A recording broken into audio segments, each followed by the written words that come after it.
What is it like having such consistent guys in Waith, Leap, and Hill, knowing that you're going to win points every time you go to scoring meet?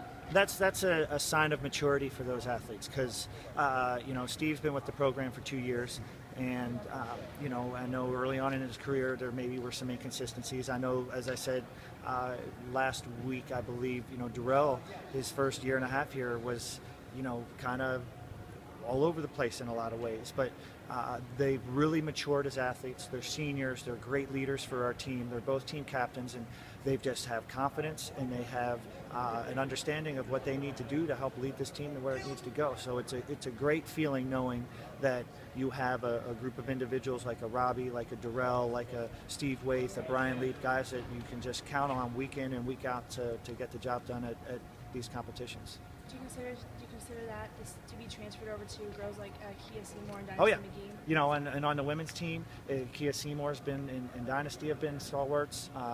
Rachel Fatherly had another fantastic meet, winning both the weight throw and the shot put, and you have those core group of leaders that are outstanding competitors that they know when to bring their A game to each one of our competitions, and that's actually what we're trying to push our team right now is that some of our younger kids or some of our maybe kids that are fighting for that 5th, 6th, 7th, and 8th place, they need to not just rely on our the Kias and the Durrells. That what they do is just as important, and that was one of the emphasis for this meet, and I think they came through very well, and we got a lot of those 5th, 6th, 7th, 8th places because that's what's going to win championships.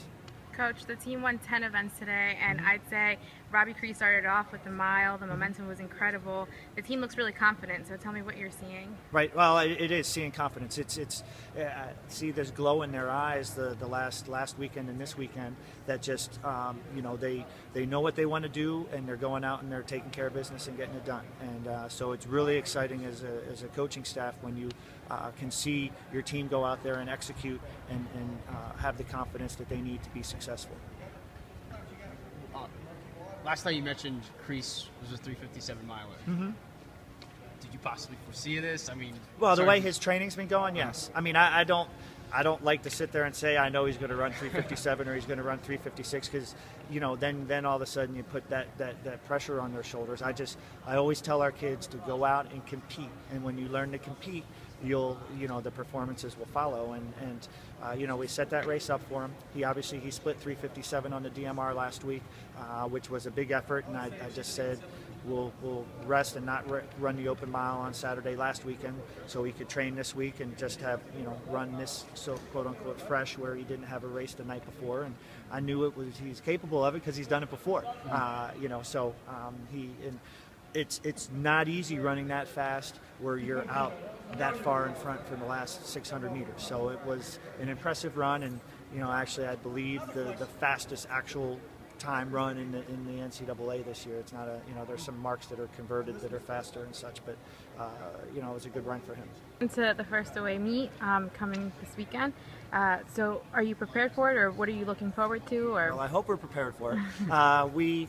We'll split up into 3 different directions this upcoming weekend. We'll have a group go to the Spire Center in Ohio, which is where the Big Ten championships are hosted.